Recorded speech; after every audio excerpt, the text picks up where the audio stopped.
Taylor! Yeah. Taylor! Yeah. Hey, buddy! Hey. Hey, everybody! Welcome to the episode of our podcast! Yay! Taylor, you gotta say yay. Yay. I've riled up the dog in the background. Sometimes going nuts. You got a beer? Yep. Got a beer handy. Fantastic. So, my name's Bret. I'm born in the islands of Hawaii, raised in the mountains of West Virginia. I work in the energy production industry. Taylor, who is UB? I'm an alien. I'm from Mars. She's from Mars, and you're a scientist, right? Yeah. Martian scientist. So I'm pretty much the color guy. I'm your foil. You're the smart one, and that's the way this is gonna go down. So, yep.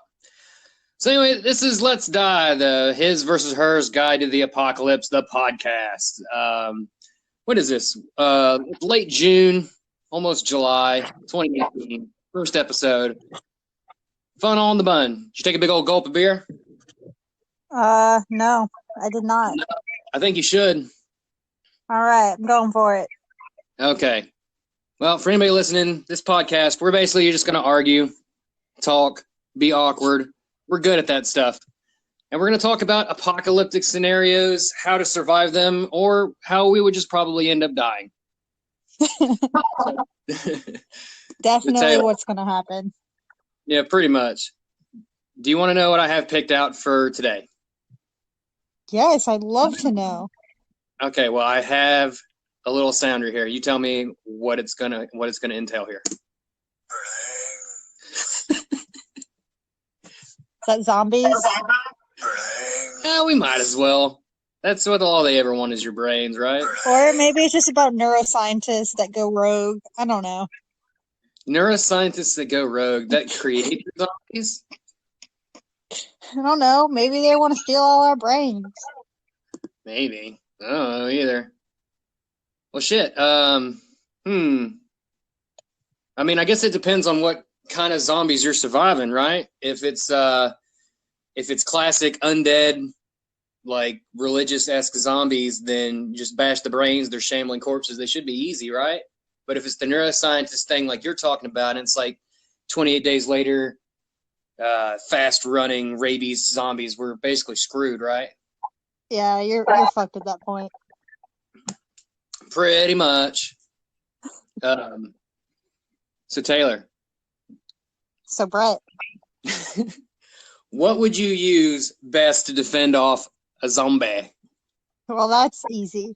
Obviously, a katana or some sort of other light sword. You're wrong. Or bladed weapon. You're totally wrong.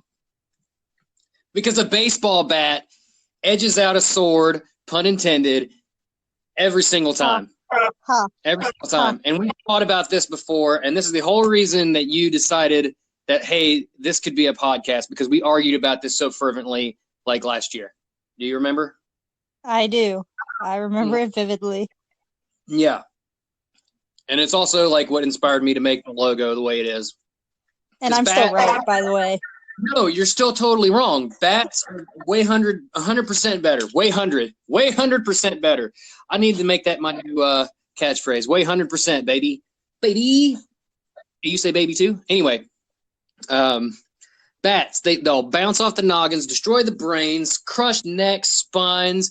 They're a good way to keep them in between, their gnashing jaws in between you and them. To kind of barricade them off. You can't really, grasp the other end of the katana as, a zombie's pounced on top of you. You'll cut yourself. Also, what are you going to do? Aluminum bat or wooden bat? Ideally metal, for sure. They're lighter. They would last a lot longer than a wood one would. Plus, you could swing them. Wood has a good chance of breaking. So wood would be bad. I wouldn't say wood. I would take a katana over. Well, no, I wouldn't. I would still take a wood bat over katana, because you're going to find a bats anywhere that there's America. Mm-hmm. if I find a katana somewhere, it's probably one of those cheap, like, crappy ones off of Amazon that's like just a wall display that's not even sharp. It's like, oh, authentic Hazoran Hanzo steel, and it's made out of aluminum, and I die immediately trying to use it because it gets stuck on a collarbone or doesn't even pierce the skin. Just go to the nearest pawn shop. I'm sure they have plenty. Plenty of authentic samurai blades for your Absolutely. I'm sure they're all well, like, sharpened and ready to go for the zombie apocalypse as well. See, you're kind of agreeing with me now, because like, you're not going to find a good katana just on the spot. Like, and are you going to carry like a katana in your trunk? Like, are you going to go buy like a really expensive katana and just keep it with you everywhere just in case? I don't know. They have some pretty decent swords for pretty cheap. And it's not that weird to have one like in your garage or even like on a shelf somewhere as a display piece. And you'd have it there just in case. I suppose. I mean, like a bat, though, you can just like throw it in the trunk of your car and just be like, yeah, I play softball on the weekends. But if someone sees like a sword in your trunk, they're like, oh my God, who are you? I don't know. Your friend Wesley and my work trucks all have machetes in the back, you know. What's the difference between a machete and a katana? Yeah, okay. All right. You got me there. You got me there. I do have a machete in the car. There you go. But it's not a katana, okay? It's a gladius. But it could be. Well, I live in West Virginia, so machete in the car, it makes sense. I have foliage to cut down. I have plants to dominate. Well, let's see. Well, I mean, I think now it's a good time for us to take a really, really, really quick break and just take a big old gulp of delicious beverage, which is what I'm going to do right now. This is thrilling audio, us drinking. It's mandatory, by the way. Oh, shit. I'm currently drinking Bad Cat, West Virginia Catawba. It's a type of wine from Forks of Cheat Winery. You're welcome for the free plug. And it's about half gone. What are you drinking, Taylor? I'm drinking No Crust Peanut Butter and Jelly Brown Ale from Funky Buddha Brewery. All right, right here in Fort Lauderdale. Oh, hold up. You said peanut butter? You hate peanut butter. I love peanut butter. This is peanut butter and jelly flavored brown ale, and it is amazing. It's one of my favorite beers. I told you all I'm eating peanut butter, and you cringe with horror. Okay, I cringe with horror because you said you were just eating spoonfuls of peanut butter. Well, yeah, that's what that's not a thing that people do, or it's not a thing that most people do. You put it on things. You don't eat it by itself. If we took a poll of like mid-30s, early 30s, late 30s, and onward gentlemen that are single and whatever, I bet you a lot of them sit in their underwear in front of the TV and eat spoonfuls of peanut butter. Guaranteed. Well, I don't know much about that demographic. I guess you do know better than me about them. But that's still weird. The perfect food is peanut butter. Think about it. I mean, yeah, for solving world hunger, I totally agree. Okay, maybe honey would be good because honey and peanut butter I feel like never go bad. I know honey for sure never goes bad, but yeah, peanut butter, I don't know. I'm sure it goes bad eventually, but I know it stays a really long time in whatever temperature, and it's got a ton of like calories. So, if we wanted peanut butter is not a bad start. Send peanut butter everywhere. Send it all over the planet and give most of it to Taylor and spoon feed it to her. Only in beer form. Only in beer form. I can't imagine what a peanut butter and jelly beer tastes like. It sounds like a great school nightmare. It tastes like nightmare. Peanut butter and jelly. Ridiculous. It's amazing. Ugh. That's what ugh. So Taylor. Yes. What do you think about vehicles, huh? What are we driving in the zombie apocalypse? Like, say, the roads are flat except for, your choice of vehicle, like abandoned truck or whatever. What do you think would be best in this zombie apocalypse? I think some sort of ATV or dirt bike would probably be better. Oh God, you are not always 100. A motorcycle, okay. First of all, those things would be great for weaving in and out of like tasty flesh bottlenecks, like on the highway and stuff.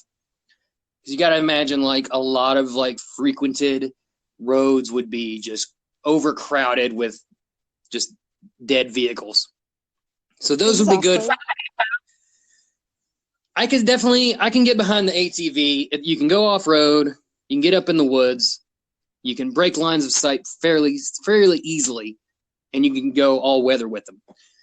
The motorcycle, though, I don't know. Like maybe a dirt bike, but a standard motorcycle, like a cruiser or a Ninja or something, or a sport bike. I mean, no, not a sport bike. I don't think that'd be good. I think you're right. Dirt bike, ATV. Dirt bike, ATV. I agree. Or tank if it's available to you. I'm partial to the dirt bike, but I will admit that the ATV will give you a lot better chance of hauling around supplies or anything else you might need. Yeah. Plus, they're a little more stable. Yeah. I imagine gas would be pretty easy to come by, too, with all those derelict vehicles. As long as you suck it up in time before it wouldn't be an issue until, like, way down the road. I think it'd be pretty easy to find gas at the beginning. Yeah. Well, hey, have you ever played any, like, zombie video games, like Left 4 Dead or anything like that? I mean, of course. Who hasn't? Lots of people, but I digress.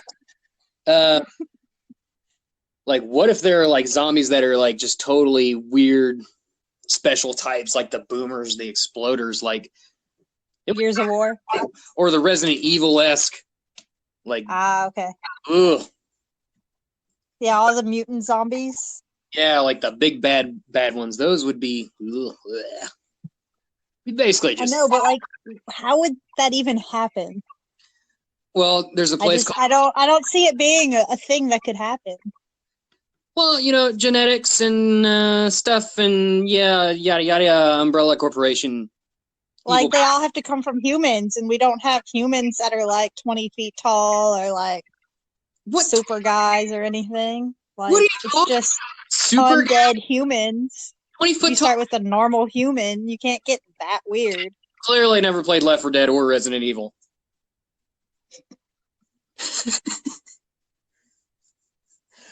Who in any of those games is like 20-foot tall Supermans?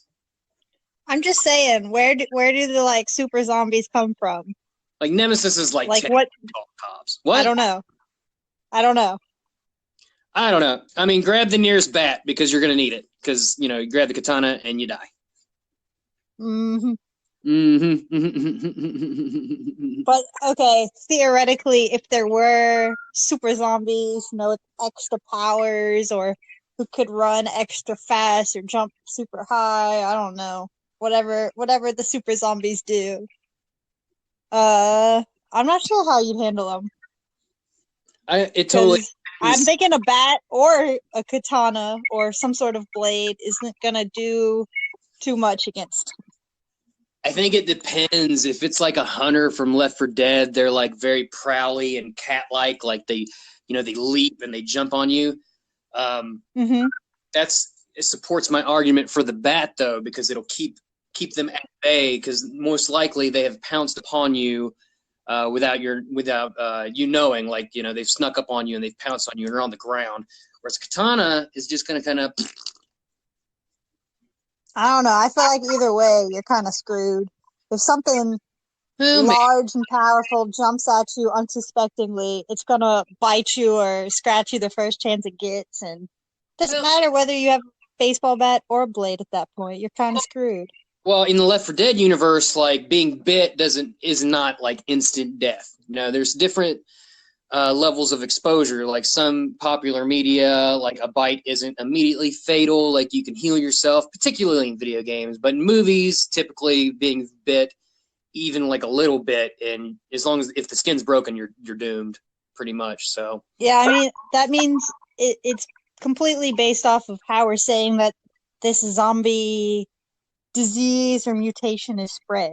Like, if it's any sort of bacterial type of thing, then yeah, a bite's generally gonna, like, you're done at that point. Mm. Well, the other side of the plate there, yep, because you turn plates over, supernatural-esque zombies, the shambling corpses that are, biblical in nature. Yeah. Those a bite from, I guess, wouldn't be necessarily just instant death. Because I think in that scenario, wouldn't it be like demons from hell have possessed the bodies of the dead or something? I don't know, real evil. I have no idea. But you could just go off of, like, you have to actually die to ever come back as a zombie. Then, like, a bite's not fatal. Okay, Like, religiously speaking, if you're dead and you're saved and you go to heaven, that's not you possessing your corpse. That's probably, like, I guess, and I don't know, religious people at me. Yeah. Speaking of which, we do have a Twitter. Taylor, did you know that? no, actually, I did not know that. It's at Let's Die Pod. Let's Die Pod on Twitter. Sounds like you're sending a pod down to Earth to die. Just saying. And dreams and all my romantic relationships up till now. I see why you named it that then. It's close to home. Yep. Well, hey, if we're gonna die, we might as well die together. I suppose. Why not? Hey, let's use this moment here to take a quick break. What do you think? Sure, sounds great. Okay. Here we go.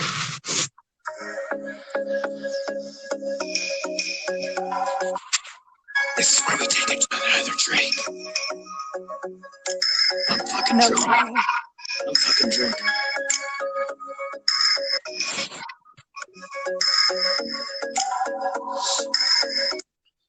Oh, hey, I guess we're back. Yeah, I guess the song decided to stop, like, as soon as it started playing. But that was long enough. Oh my god, I almost drank this entire bottle by myself. Oh my goodness. Indicative of a problem. If the zombies do come, I'll be too drunk to fight back. Good thing you don't need to have good aim with a baseball bat. Woo! Taylor. What? I don't know. I got distracted. Nobody knows. What do you think about having a segment later, not in this episode, but in other episodes, where we call Wes midstream and just ask him random things without his prior knowledge? That'd be great. You mentioned I would Wes. love that. He's the third part to our Team Cyanide, so yeah, I think we should make that an absolute segment. Go for it. His general I'm all for it. will be immensely entertaining. Anywho, let's see. Taylor, have you seen a lot of zombie movies? Not really. Yeah, I've seen plenty. More TV shows than movies. What, like Walking Dead? Yep. Walking Dead, iZombie, Z Nation. Ooh, stuff like that. Ooh, getting into the deep. I like Z Nation. I saw the first season. I saw Les Revenants. What? There's a French show about people who come back from the dead. Well, all right. I think there's an American remake too, but what's it called? Les Revenants, and I think in English it's The Returned. And where have you been watching this? Netflix. I love Netflix. Everything is on Netflix. That's why I don't watch that many movies. That's pretty cool. I saw a really neat movie.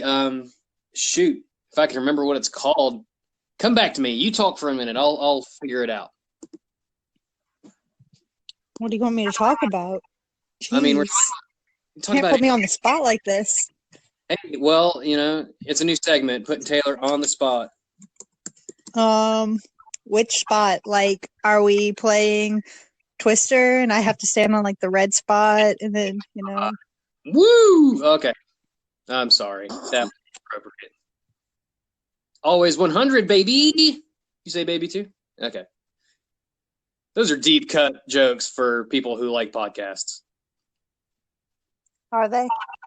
Okay, I figured it out. The movie that I was thinking of is literally called just The Dead, the most generic name ever, The Dead. Definitely never even heard of that. Okay, it takes place in Africa, and I will say, like, zombies are portrayed as the classic shamblers, like they're not rushing you, and being in a place like Africa, it's a lot of flat land. Basically, it has a constant sense of foreboding. So the main characters of the film are like an American military agent and a Native African, and they're basically surviving this zombie apocalypse. And in every scene in the background, you can see zombies on the horizon. So it gives you a sense of suspense, not suspension. Good God. I'm super drunk. I drank the whole bottle by myself. Anyway, but the whole movie is pretty excellent. There is a sequel that I haven't seen, but The Dead. Check it out if you like. And they actually had a good idea for zombie survival. They when they sleep, they set tripwires all around them, attached to cans, so that when the zombies inevitably caught up to them, they would go off and they would hear the rattling of cans as they slept, so it would wake them up. Granted, in that movie, I've seen that same idea in a few movies. Yeah. Well, in that movie, it didn't end up, like, I guess they were too pooped and they didn't wake up soon enough. I don't know. It's been a minute since I've seen it, but that was a good one for people to watch. I mean, I know pretty much everyone's seen, like, Day of the Dead and shit like that where you're stuck in a mall.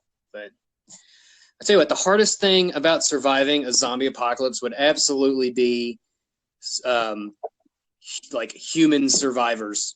Like psychopaths, like, God, that would be miserable. You think so? Oh, God, yeah. People are the worst. I mean, yeah, people are the worst, but I feel like zombies and first aid and finding food and water would be much more difficult than the people you may or may not run into. I feel like at first you would be okay if you ran into someone like a survivor. But as time trudges on and more survivors get out, you're going to be left with a lost world, like no consequences. So you'll never be able to know if the survivor you meet is willing to plug you in the back the first moment they get in order to get your supplies or whatever you have. So, well, I feel like if you're not a jerk and you're willing to, like, band together and share and, survive together like our podcast. How do you know that they're not hurt? I'm just saying, like, if I were to meet a person and I'm starving, like, yeah, maybe I'd think about killing them if I didn't have any food and I was going to die if there was no other way. But if they're like, yeah, like, I'm going to help you out and share some of my stuff with you and we can, go find some food together, then, like, we're all good. I have to feel like most people are like that. Like, they're not just going to be like, oh, I see a person, let me kill them. I think, Taylor, I love you, but I think at the beginning of the onset of the apocalypse, I think you're right. I think most people would be predisposed to helping another, happy to see another person who is alive and, a normal person. But as resources become more and more scarce, and I hate to say it, but women themselves are a resource for terrible, terrible people.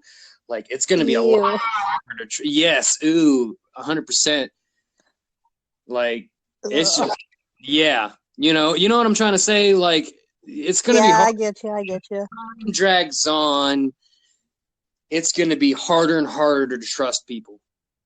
So it would definitely be beneficial to band together as many survivors from the beginning as possible that you feel like you can trust, because then they're less likely to betray you later.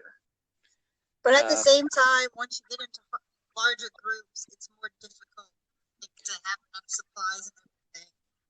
You're breaking up. What'd you say? There's a certain number of, like, you know, like, being by yourself is bad. Having too many people is also bad. Then you're going to have people that are mate, and it ends up. Taylor, I gotta stop you because you're breaking up. They need more supplies. Here you are. I hear you now. What were you saying? Yeah. I was saying, I think there's a happy place in the middle of how many in your group. I'm not sure what it is. Being alone is bad. You have to do everything by yourself. You know, you can't really sleep. All this good stuff. If you have too many people, you need more supplies, and there's going to always be people who can't pull their weight and slow the group down, and you're just like less mobile. And in terms of you're a large group, I think really the thing that's going to make a group survive is it's going to start at the leadership. If the entire group can agree upon a leadership model, then having an effective leader will help cover up a deficient person's abilities to help the group survive. Like, just because some person is bad at almost everything in the new world that's been destroyed. Like, say for instance, someone was a supermodel in the normal world that zero skills towards helping someone in the apocalypse, but naturally, being good people, we don't want them to die for no reason. So positive leadership would find that person something to do that they can contribute to the overall group. So absolutely, I think good leadership. But again, man. Hey, Taylor. Hey.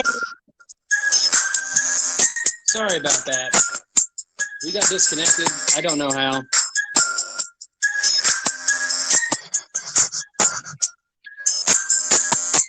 Hopefully I can mix slices together to make one full episode, but I guess we'll figure it out. I'm sure you will. I'm sure there's editing tools for this. Well, allegedly, I guess we'll see. So, what were we even talking about? Oh, good leadership and whatnot. I don't know what all made it into the cut before it just for no reason died. I think once we hit the 30-minute mark, it basically crapped itself out. So, Okay. Wow, we actually managed to talk a long time. Yeah, it didn't seem like. Right? Like, you thought we'd only make it to like maybe 10 minutes. I thought we'd make it to maybe 20, and then look how far we went. I think the drunker we get, the more we're able to talk. I mean, obviously. That's why I said I needed some beer before we did this. I think our audience, if ever we should have one, should also drink along. I mean, obviously, it'll make them enjoy the podcast better and make us sound much more intelligent. Yeah. Well, we're super intelligent. Do you hear Tun barking in the background? Because I sure do. Hey! Yep, he agrees. Anyway, always 100, baby. You say baby too? Anyway. Well, we talked about vehicles. We talked about our favorite weapons. We talked about different kinds of zombies. Like, well, kinda, we did. And we talked about zombies in the media.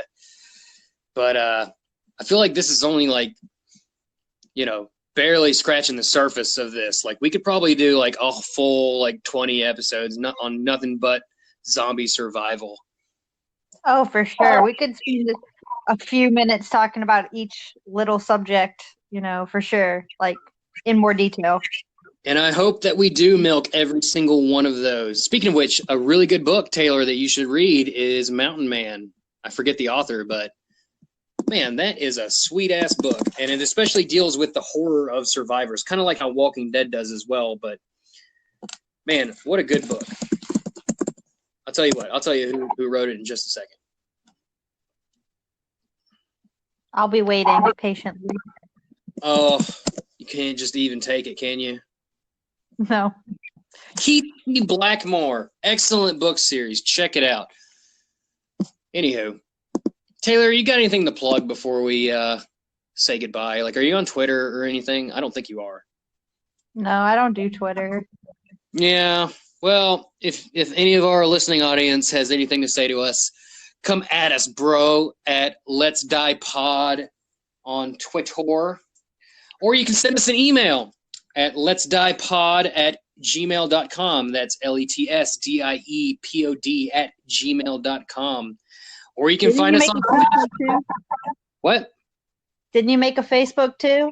I did, and I'm saying it now. We made a Facebook. It's called Let's Die, LET''S die, ! You know, feel free to look us up. Say hi. Say what you like about the show. Tell us everything that you hate about the show, which is probably everything. Oh, I'm sorry. I got drunk in like record time, Taylor. But, yeah, I'm not even a little bit buzzed, but I like beer, so this is fine. Well, I'm a total lightweight, so in the apocalypse, and the apocalypse, I plan on selling all my booze for bullets. God damn it! I guess I'm just gonna have to drink a lot of water and hate my life. Well, anyway, thanks for listening, audience.